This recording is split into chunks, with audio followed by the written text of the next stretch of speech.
Gardening therapy is a powerful, holistic approach to mental and physical well-being.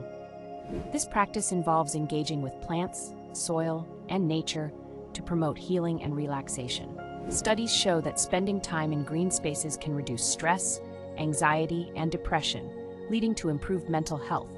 The act of planting, nurturing, and watching your own garden grow fosters a sense of accomplishment and purpose. As you dig your hands into the soil, you not only connect with nature, but also with your inner self. Gardening encourages mindfulness, allowing you to focus on the present moment and find tranquility in routine tasks. Additionally, it provides physical benefits.